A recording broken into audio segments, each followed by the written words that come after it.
이스라엘은 광야를 지나 이제 막 약속의 땅으로 들어가려고 합니다. 원주민과의 전쟁은 피할 수 없습니다. 그러나 이 전쟁은 하나님의 전쟁입니다. 결코 약탈 전쟁이 아니고 땅 뺏기 싸움이 아닙니다. 하나님의 심판입니다. 430년을 길이길이 참으셨지만 그 사람들의 그 가증스러운 악행은 그 땅을 더럽혔어요. 그래서 그 땅을 심판하고 하나님의 땅으로 다시 회복하려는 그 도구로 이스라엘 백성을 선택하신 거예요. 그리고 이스라엘은 지금부터 이미 승리한 전쟁을 하는 거예요. 근데요, 그 승리한 전쟁을 치르고 가나안에 들어가서도 앞으로도 수많은 세월 동안 미래에 계속 전쟁이 치르게 될 겁니다. 왜냐면요, 그 땅은 노란자의 땅이기 때문에 그래요. 지리적으로 교통의 요충지였습니다. 남쪽의 이집트에서 북쪽의 아수리라든가 바벨론 같은 그 나라로 지나가려면 이 팔레스타인을 지나가야만 돼요. 또 서쪽으로는 지중해가 연결됩니다. 그러니까 육상과 해상, 동서남북 교통의 요충지니까 주변의 강대국들은 넘나볼 수밖에 없는, 그래서 늘 전쟁을 치를 수밖에 없는 지정학적 위치에 있습니다. 우리나라의 위치하고도 비슷하죠. 그런데요, 문제는 이스라엘의 그 군사력, 국방력이 아주 강력하면 하나도 문제가 안 되는데 늘 적군에 비해서 전력이 약세예요. 왜? 바벨론, 아수리아, 이집트 대제국이잖아요. 팔레스타인 땅은 요만하니까. 왜냐하면 일단 병력의 수가 적어요. 그죠? 몇억 명 되는 나라하고 다 해봐야 뭐 몇백만 명하고는 일단 병력 숫자가 적습니다. 고대의 전쟁에서는 일단 병력의 숫자가 매우 중요합니다. 아니, 현대전에도 마찬가지예요. 아무리 기술이 발달돼도 결국은 보병이에요. 우리나라도 불과 얼마 전 6.25 동란 때도 미 해병 1사단을 주축으로 연합군이 북진할 때 왜 일사후퇴를 했냐? 동장군도 있었지만 끊임없이 밀려오는 중국의 인해 전술 때문에 돌아올 수밖에, 후퇴할 수밖에 없었어요. 그러니까 이스라엘도 병력이 적에 비해서 턱없이 적었습니다. 기마대와 전차는 말할 것도 없고 그저 그냥 개인 무기로 무장한 보병들 뿐이고 청동기 말기니까 그냥 청동기, 상대방은 철기로 무장된 게임 자체가 안 되는. 오늘 본문은 이런 이스라엘이 전쟁할 때에 어떻게 함을 알려주는 토라, 티칭, 하나님의 가르침입니다. 그러니까 현대를 사는 우리도 마찬가지입니다. 우리도 살아가는 게 하나의 전쟁이잖아요. 그죠? 안팎으로 온통 전쟁입니다. 우리 육체는 공중에 떠돌아다니는 바이러스와 전쟁을 치르고 있습니다. 우리 영혼은 늘 사탄의 그 유혹과 싸우고 있습니다. 우리가 사회적으로는 나름대로 자기의 그 책임이란 게 있잖아요. 이 자신의 그 사회적 책임을 다하기 위해서 일과의 전쟁, 심지어 자기 자신과의 전쟁을 치러야 합니다. 이런 전쟁에 성도라면 과연 어떻게 해야 할까요? 오늘 본문이, 전쟁에 대한 이 본문이 우리 삶의 방향을 제시합니다. 그래서 아득한 고대 옛날 시대의 전쟁사라고 보지 마시고 현대의 내 삶의 전쟁에 대해서 어떤 메시지를 주시는가, 이 하나님의 음성을 들으시기를, 그 은혜의 시간 되시기를 바랍니다. 이스라엘은 군사적으로 항상 열세였지만 전쟁에서 승리할 특별한 DNA 몇 가지를 가지고 있었습니다. 하나님이 특별하게 주신 무기입니다. 첫째로 이스라엘 군대는 용감합니다. 용감합니다. 전쟁에서 겁이 없었어요. 죽음을 두려워하지 않습니다. 죽음은 죽으리라. 비겁하게 몸살하지 않았습니다. 3절을 함께 읽겠습니다. 말하여 이르기를 이스라엘아 들으라. 너희가 오늘 너희의 대적과 싸우려고 나와 왔으니 마음에 겁내지 말며 두려워하지 말며 떨지 말며 그들로 말미암아 놀라지 말라. 싸움의 시작은 기싸움부터입니다. 권투 시합할 때 먼저 선수들이 링에 올라서 서로 인사하는 시간이 있어요. 이때 곱게 인사 안 합니다. 어떡하나요? 그 눈싸움이 장난이 아닙니다. 카메라 기자들은 그거 어떻게 잡으려고 기싸움에서 밀리면 끝장입니다. 더 이상 게임 할 것도 없어요. 강아지들도 마찬가지야. 산책을 하다 보면 강아지끼리 만날 때 서로 탐색전에서 거기서 서열이 다 정리가 돼요. 굳이 싸움까지 안 해도 거기서 깨갱 다 합니다. 전쟁에서 진짜 적은 두려움이에요. 그리고 진짜 무기는 사기가 충천해야 돼요.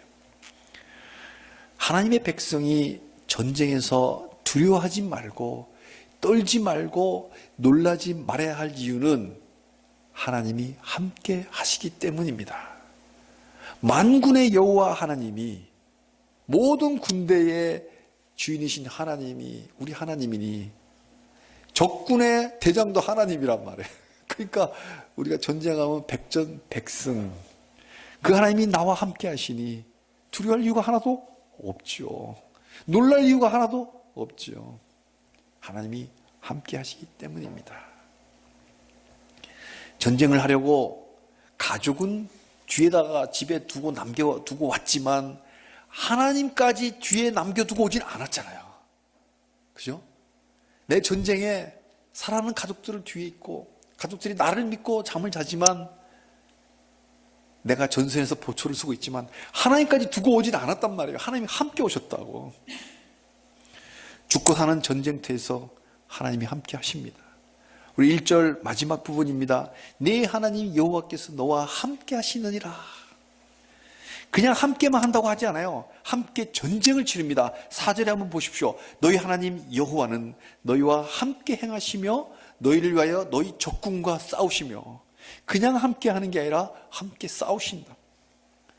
사랑하는 성도님들, 우리도 인생이란 들판에서 전쟁할 때 내 하나님 여호와께서 나와 함께 하시니 나를 위해 적군과 싸우시기 때문에 겁낼 거 없습니다. 떨 필요 없어요. 놀랄 이유가 하나도 없어요. 물론 그 당시에는 버겁지만 하나님 함께 하심을 믿고 두렵지 않다면 얼마든지 이깁니다. 왜? 하나님이 싸워주시니까. 이 말씀은 성경 전체를 두고 계속해서 말씀 나오십니다. 여호수아서 1장 9절 우리가 잘 아는, 그죠? 내가 내게 명령한 것이 아니냐. 무슨 말이야? 내가 책임지겠다는 거냐. 내가 명령한 것이 아니냐. 강하고 담대하라. 두려워하지 말고 놀라지 말라. 네가 어디로 가든지 네 하나님 여호와가 너와 함께 하느니라. 어디로 가든지 함께 한다. 하나님이 가라고 하신 길이기 때문에 내가 명령한 게 아니냐. 내가 가라고 한 길 아니냐. 왜 겁내냐. 내가 함께 한다. 내가 책임진다. 그 말씀입니다. 시간이 흘러 예수님도 요한복음 16장 33절에 이것을 너희에게 이르는 것은 너희로 내 안에서 평안을 누리게 하려 함이라. 세상에서 너희가 환난을 당하나 담대하라. 내가 세상을 이겼노라. 담대하라. 세상을 내가 이겼노라. 우리 대장이 이겼으니 우리도 이기는 거예요. 하나님은 우리와 함께 하십니다. 피할 수 없으면 즐기라는 말이 있듯이 피할 수 없는 전쟁이라면 그건 하나님 허락하신 전쟁이에요. 내가 피할 수 없는 전쟁이라면 하나님 허락하신 거예요. 나보고 한번 붙어보라고 허락하신 전쟁이니까 하나님 우리와 함께 하시는 거예요. 내가 명령한 것이 아니냐, 내가 허락한 것이 아니냐, 한번 붙어봐. 내가 함께 한다. 겁내지 마. 하나님의 얼굴이 우리와 항상 함께 합니다. 저는 그렇게 그려봐요. 큰 바위 얼굴 있잖아요. 그러니까 하나님의 얼굴이, 이만한 얼굴이 나와 함께 한다. 이렇게 생각하면서 가면 두렵지 않습니다. 역사가 증거합니다. 맹목의 신앙이 아니에요. 이해를 추구하는 믿음이에요. 역사가 증거해요. 우리 개인사에도 각자 개인사가 있잖아요.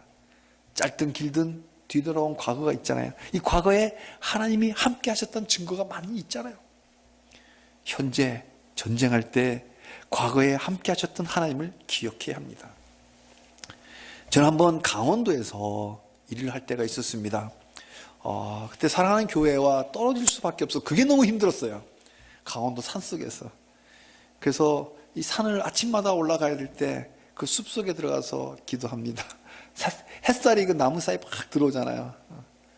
그때 나름대로 고난이 뭐였냐면 사랑하는 교회에 자주 못 나가고 섬기지 못했던 게 그게 큰 고난이었는데, 떨어져 있는, 물리적으로 떨어뜨려 놓은 굉장히 고난이었는데 그 숲속에서 기도했던 데가 지금 생각하니까 그때가 가장 행복했던 타임인 것 같아요.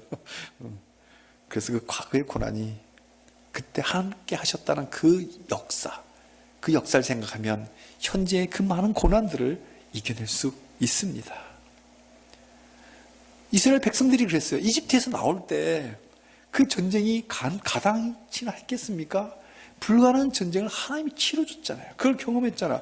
당시에 이집트 군대는 세계 최강의 군대입니다. 지금 미군하고 같은 거야. 최강입니다. 그걸 어떻게 난민들이 감당이나 하겠습니까? 싸움은 고사하고 도망이나 가겠습니까? 근데 도망갈 홍해까지 가로막았어요. 홍해가 없어도 도망이 안 되잖아요. 기마병과 쫓아오는데 아무리 애기들 데리고 뛰어봐야 잡힙니다. 근데 그 길마저 홍해가 가로막고 있어요. 게임이 안 되는 전쟁이에요.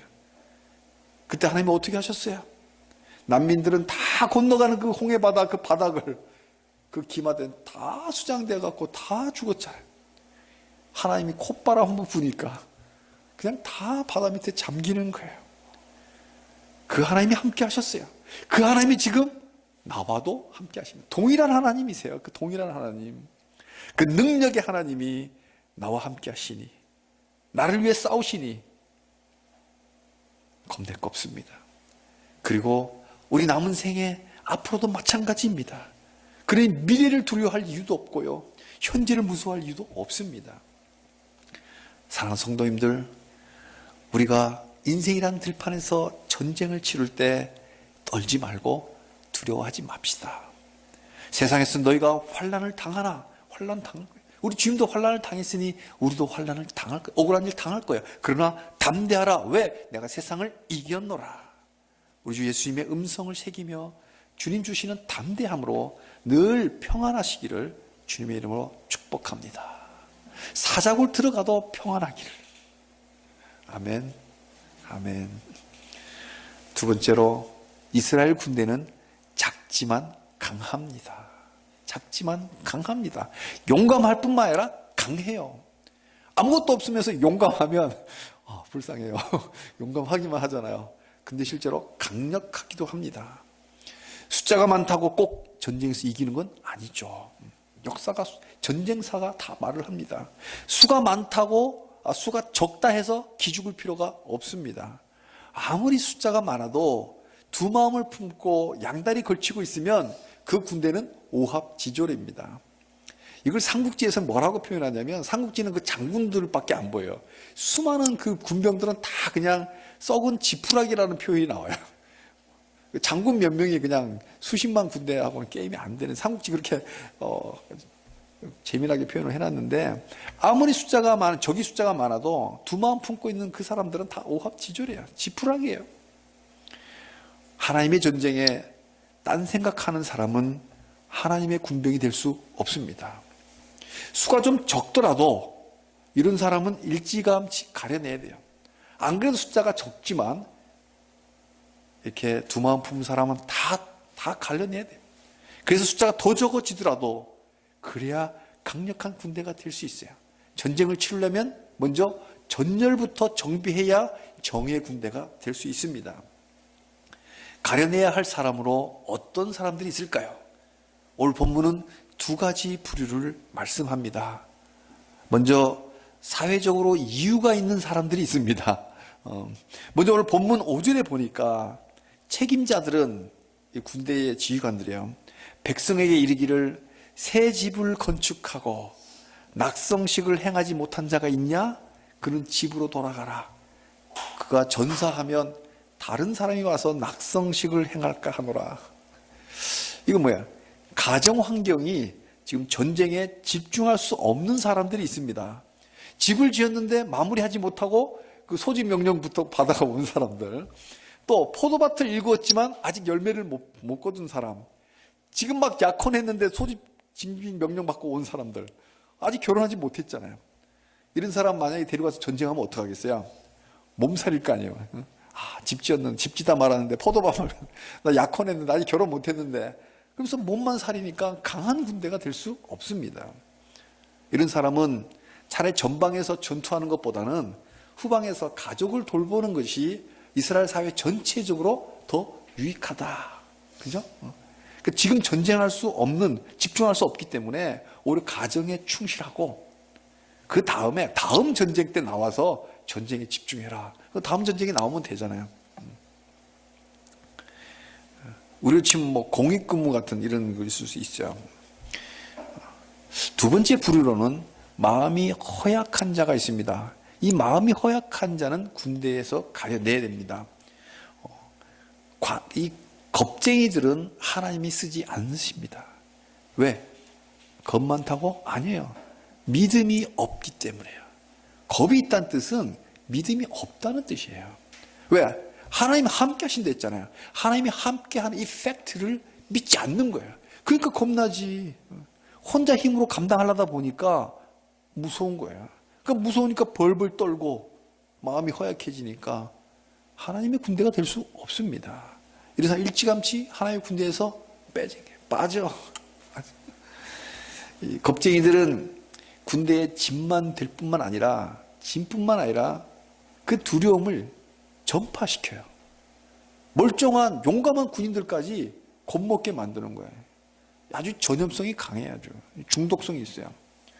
그래서 그는 사탄이 뿌려놓은 씨입니다. 한 사람이 겁먹으면 옆 사람도 겁먹어. 그래서 이 전염병은 어떻게 해요? 진짜 우리가 전염병 들면 어떻게 해요? 격리시키잖아요. 격리시키듯이 군대로부터 격리시켜야 됩니다. 8절입니다. 책임자들은, 군 지휘관들이요. 책임자들은 또 백성에게 말하여 이르기를 두려워서 마음이 허약한 자가 있느냐? 그는 집으로 돌아갈지니 그 형제들의 마음도 그 마음같이 낙심될까 하노라. 마음이 허약한 자는 집으로 돌려보내라. 왜냐하면 멀쩡한 형제들까지 허약하게 만드니까. 마음이 허약해지는 것은 그 마음에 하나님을 신뢰하지 않기 때문입니다. 하나님을 믿지 않는 자는 하나님의 전쟁에 참여할 수도 없고 참여시켜 주지도 않습니다.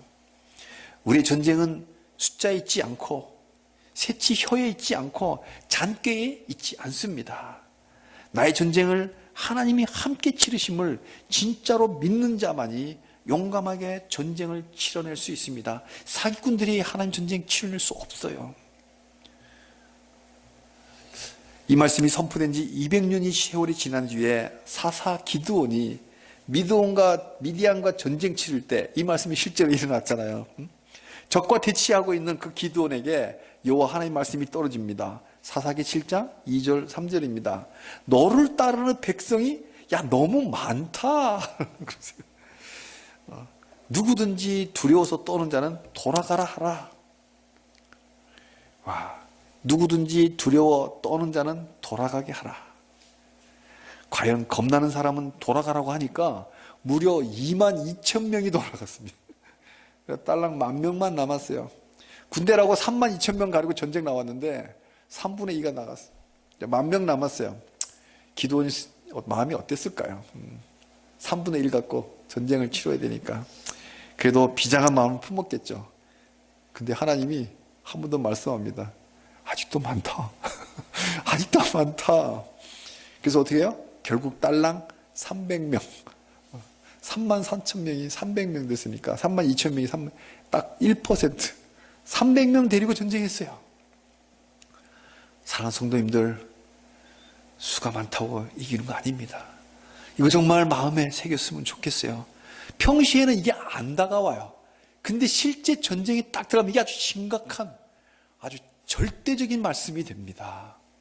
우리 전쟁에 믿음이 있느냐에 달린 거예요. 300명 뭐예요? 믿음 없이는 갈 수 없는 거예요. 이 믿음을 강조하는 거. 하나님 절대적으로 의지하라. 그러면 반드시 이긴다. 이 메시지예요. 비록 소수라도 하나님이 함께 하신다는 이 믿음만 있다면 이기는 전쟁 할 수 있다. 근데 이거 믿지 못하면 너희 못 이겨. 아무리 많아도 지푸라기야. 우리는 작지만 강한 하나님의 군대입니다. 무적 해병대처럼. 오늘 해병이 안 왔네요. 무적 해병대처럼. 해병이 무적, 적이 없다 그래요. 귀신 잡는 해병대 만나 6.25 전쟁 때 막 붙어진 별명이에요. 우리도 무적의 하나님 군대입니다.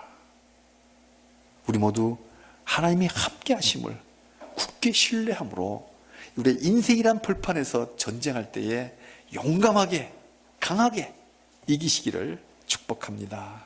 아멘. 셋째로, 이스라엘 군대는 살리는 군대입니다.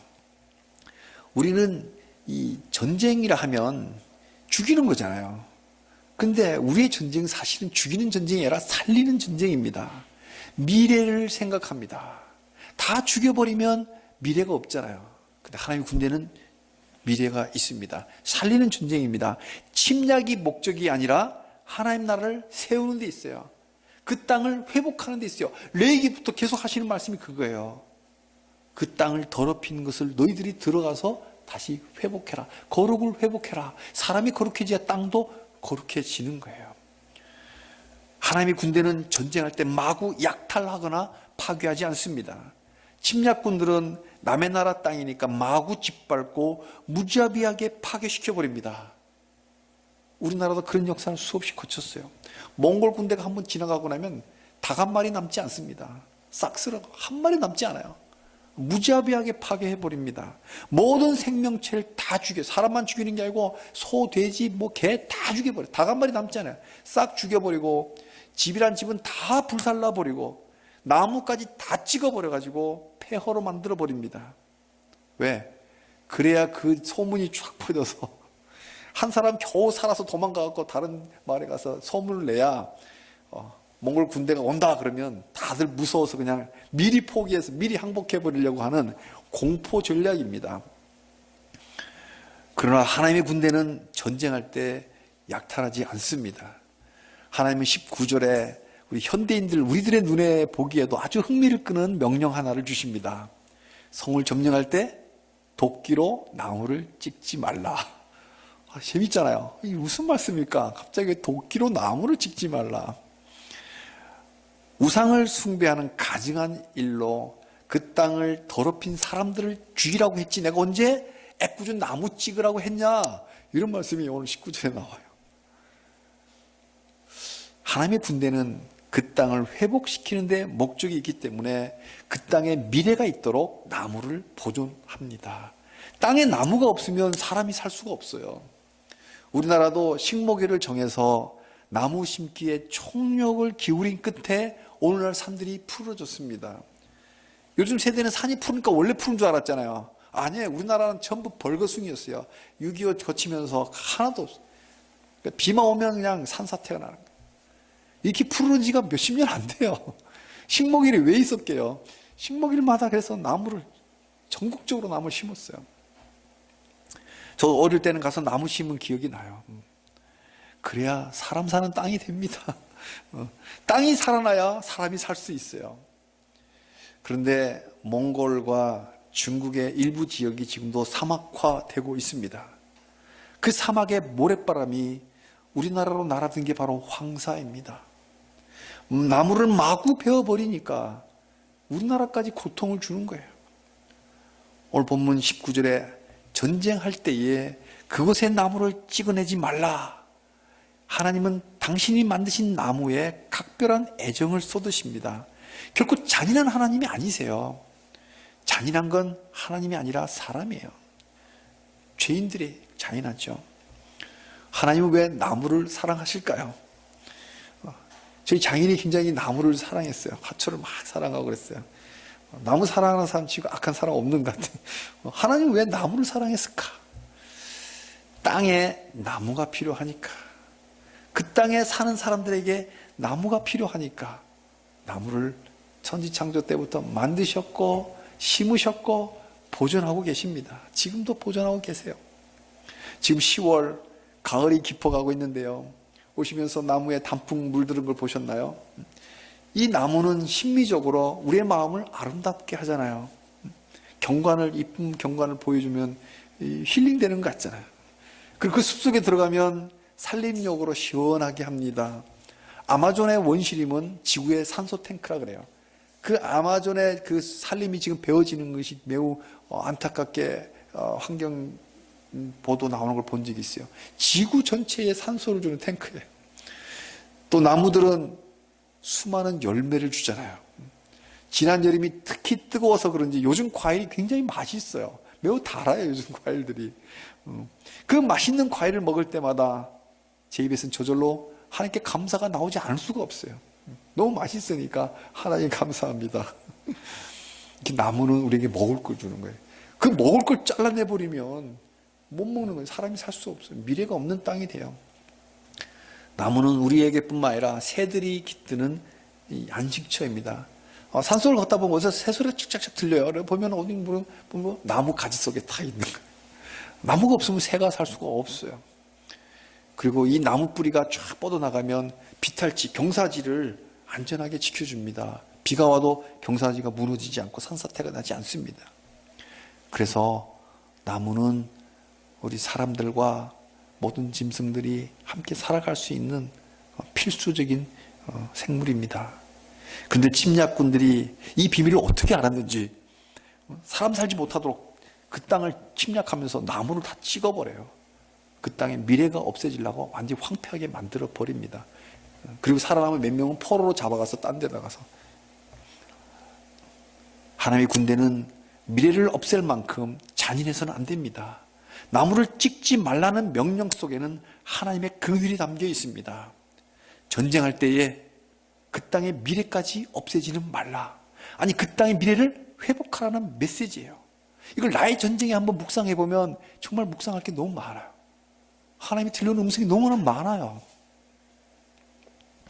사랑하는 성도님들, 오늘 본문은 3400년 전 요단강 앞에 모압이라는 평야에서 이스라엘 백성들에게 전쟁할 때는 이러이러하라는 하나님의 토라 가르침 말씀입니다.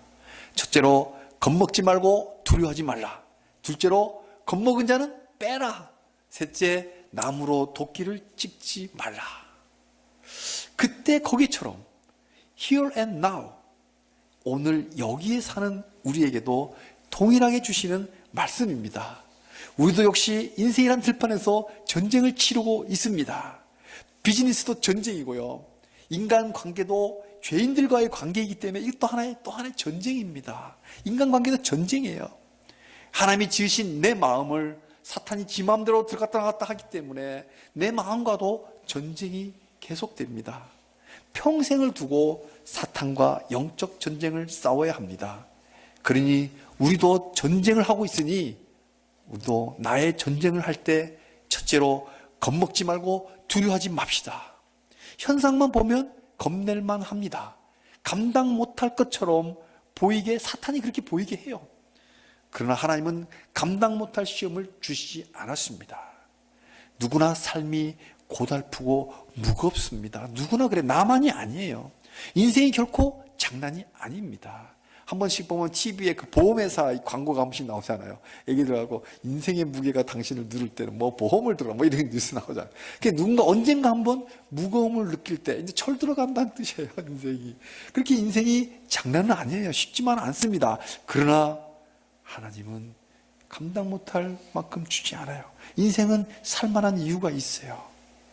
마냥 떨고만 있으라고 하나님이 우리의 인생을 내보내지 않으셨어요. 우리 성도들이 인생 앞에서 용감할 수 있는 이유는 여호와 하나님이 우리와 함께 하시기 때문입니다. 임마누엘, 함께 하신다. 하나님이 어제 함께 하셨듯이 지금도 함께 하시고 내일도 함께 하시는 신실하신 하나님이심을 믿으시기를 바랍니다. 둘째로, 인생이란 전쟁에서 결코 사람을 의지하지 맙시다. 그 겁먹은 사람 빼라. 이거는 우리가 사람 의지하지 말라. 딴 생각하는 사람 의지해 봐야 꽝입니다. 결국 망해요. 숫자가 작더라도 몇 명 안 되는 성도라 하더라도 서로를 위해서 진짜 기도해 주는 의인 몇 명만 있으면 기적은 일어납니다. 몇 명만 있어도 기적은 일어나요. 숫자 많다고 기도는 32,000명 다 보내고 딸랑 300명으로 미디안 전쟁을 이겼습니다. 작지만 강한 공동체, 서로 기도하는 공동체, 서로 사랑하며 하나님을 의지하며 전쟁마다 이기시기를 바랍니다. 셋째로, 나의 전쟁을 통해서 하나님 나라를 회복시켜 가심을 우리 눈으로 보면서 살아갑시다.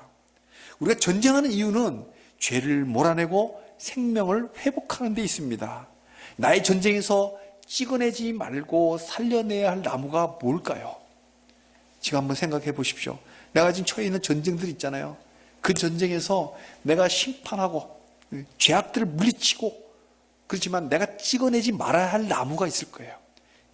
지금까지 도끼를 들고 찍으려 했던 그 나무 한번 보시고, 아니라면 도끼를 내려놓으시기 바랍니다. 왜? 하나의 목적은, 우리 전쟁의 목적은 회복에 있거든. 살리는 데 있거든. 그래서 우리 인생이란 들판에서 전쟁을 할 때, 피할 수 없는 전쟁을 할 때, 우리 대장이신 예수님, 우리 소대장, 대대장, 연대장, 사단장은 예수님이라고요. 우리의 대장 예수님, 그 예수님 따라서 용감하게, 강하게 이 땅을 살리는 전쟁으로, 그 회복시키는 그 사명으로 우리 하나님 주신 인생을 기쁘게 살아가시기를 주님의 이름으로 축복합니다. 아멘.